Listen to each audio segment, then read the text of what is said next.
Hey there, everybody. Paul Ake here, your personal physics pal with another physics problem solved. We're going to do a problem, I call it Even Bugs Conserve Angular Momentum, right? And hey, I'm a private physics tutor, and one of my students, one of my clients brought me this problem, and so I thought I would share the solution with you. I'm going to work this problem out to completion all the way to the answer with lots and lots of explanations. So hopefully you will find this helpful. If you do find it helpful, please give this video a like and maybe subscribe to my channel and maybe and share it with your other physics students that you might be working with. Anyway, here's what you need to know first, though. This is an angular momentum problem, so you should be familiar with angular momentum. Specifically, conservation of angular momentum. We'll talk about that. You should also be familiar with rotational inertia for both a disk and a particle, because we're going to use that here. So here's the problem. Let's take a close look at the problem and set it up. We have a 22-gram bug crawls from the center to the outside edge of a 150-gram disk of radius 15 centimeters. The disk was rotating at 11 radians per second. What will be its final angular velocity? Okay, so if you're looking to practice physics, why don't you pause the video right now and try to do this problem yourself, and then watch the video. Okay, well, let's get started. I use given, find, and solve. I'm going to draw a little picture of this. We've got a disk. Okay, so I'm going to draw a disk. And we know something about this disk. We know that its initial angular velocity is 11.0 radians per second. And we know at the center we got this great big old bug. Now, the mass of the bug, is 22 grams. Yikes, that's a big bug. I would not want to come across that bug. But hey, this is what's given in the problem, so we'll just go with it. Now, this disk has the mass of the disk is given to be 150 grams. And let's see, what else do we know? Oh, we know the radius, right? The radius is given. I'll just draw the radius like this. And we know that the radius of the disk is 15 centimeters. So 15 centimeters. Okay. Now what's going to happen, and what we're trying to find, is we want to find the final angular velocity if this bug just kind of creeps along and crawls out to the edge. So here's the bug on the edge, and we want to know what is the final angular velocity when the bug crawls to the edge. Okay. Now let's solve it. I really want to recommend to you that you set up problems in a similar fashion to what I'm doing. I use given, find, and solve. Some people put, knowns, unknowns, and whatever. But however you want to phrase it, it's fine. But it's really useful if you draw a picture of the problem and write down what's given around that picture when practical. I know some problems are just kind of mathy, or there's a big long data set and all that. You can't draw a picture of that. But for this problem, it's very, very helpful. And then really explicitly say, what are we trying to find? We want to know the final angular velocity when the bug reaches the edge. And of course, I express what's given in terms of the variables we typically use for problems like this. Take the time to set up problems like this. You will be glad you did, especially if you're going to use the work that you've done to study for a final exam or whatever. If your problems are really neatly laid out, you can use them to study later on. If they're very, just a few calculations and equations written down, but it's not clear, it's going to make it more difficult to use that problem to study from. And you're more likely to get the wrong answer, by the way, as well. Okay, so let's solve it. One of the things you have to recognize here is that this thing is spinning. It has mass and it's spinning. And nothing from the outside of the system is applying a torque to this system. So, and when you have when you have that situation, when there's no net outside torque acting on your system, angular momentum is conserved. So go back and learn about that if you haven't yet, or go back and review that. But it's really essential to be able to solve this problem that you recognize that this is a conservation of angular momentum problem, because there is no net outside torque acting on the system. Okay.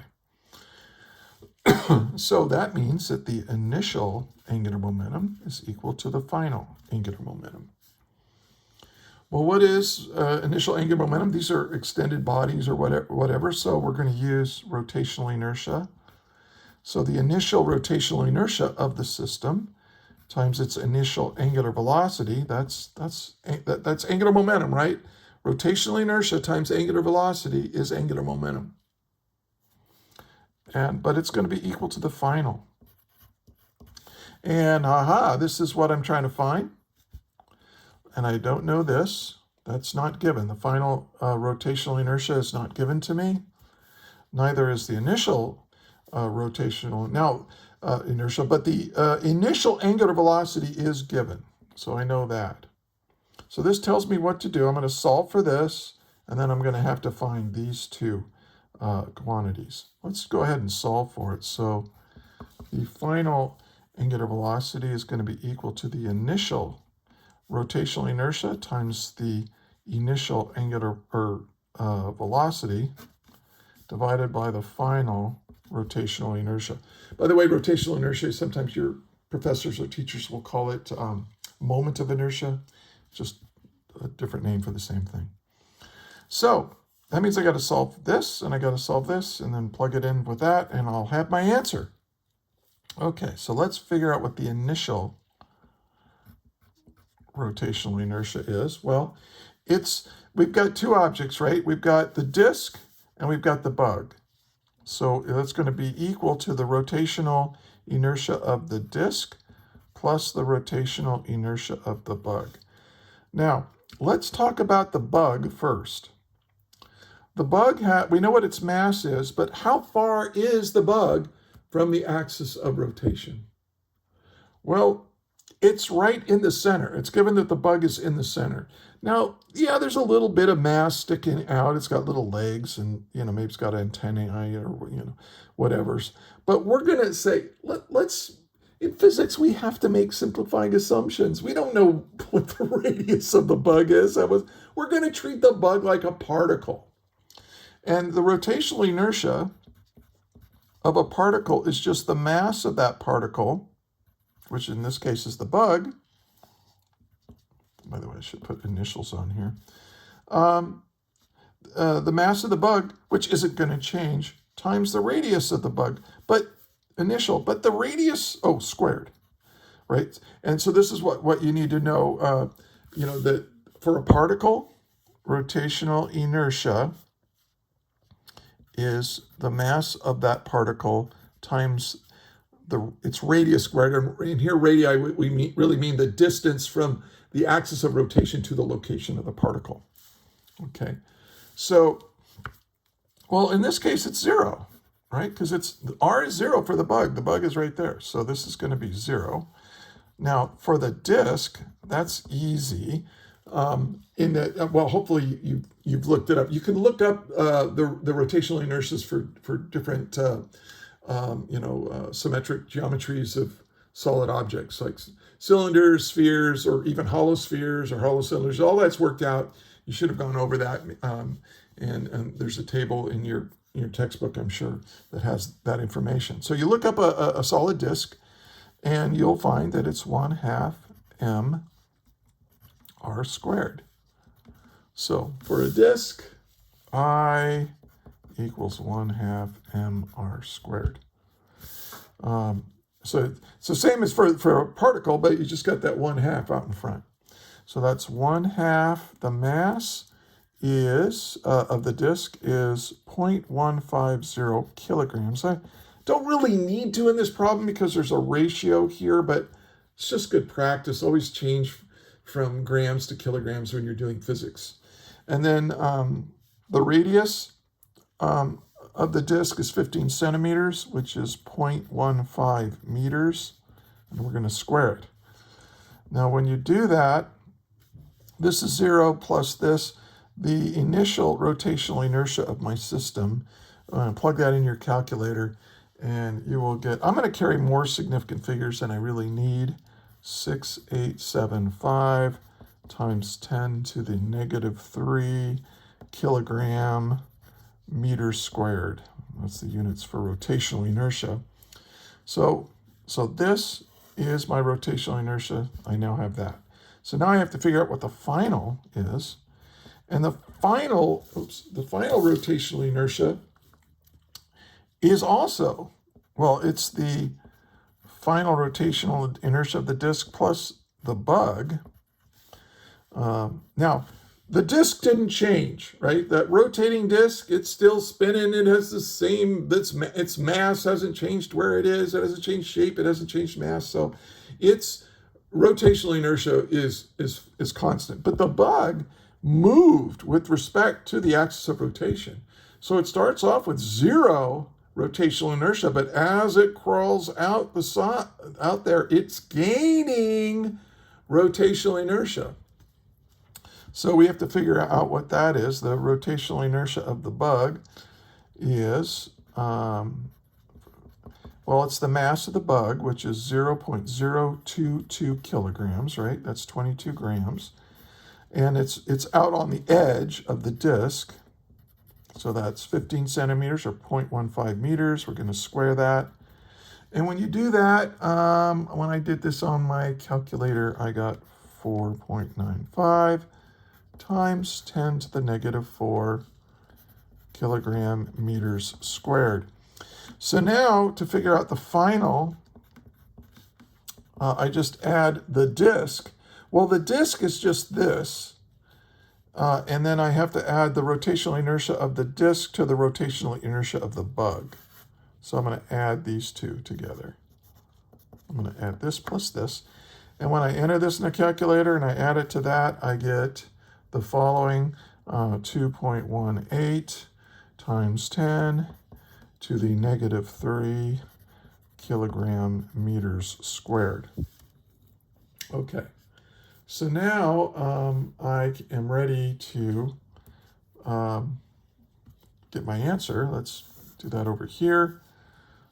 Omega final is equal to the initial rotational inertia, which we calculated to be that of the of just the spinning disk, which was 1.6875 times 10 to the negative 3 kilogram meters squared. And then I'm going to multiply that by omega initial. That's 11 radians per second. So it was spinning at a rate of 11 radians of angle every second. And then we're going to divide that by the new rotational inertia, which is greater. It's got greater rotational inertia, which means it's going to have a smaller angular velocity. So we need to keep that in mind when we check our answer. Times 10 to the negative 3 kilogram meters squared. So the units cancel properly. I'm left with radians per second. That's good. Plug all that into my calculator. I get 8.5. I'm going to round it off to 2. 8.5 radians per second. And that's my answer. Now let's check. Is that reasonable? Yeah, because we've just gained a little bit of rotational inertia, so we're going to lose a little bit of angular velocity just to keep angular momentum conserved. And so that is our answer to this problem. Okay. Hey, if you found this video helpful, please give it a like and subscribe to my channel. I'm going to try to produce a lot more of these example problems worked all the way out so that you can really get an idea of what's going on in your physics classes. And And thank you for watching. And hey, until the next video, may the net force be with you.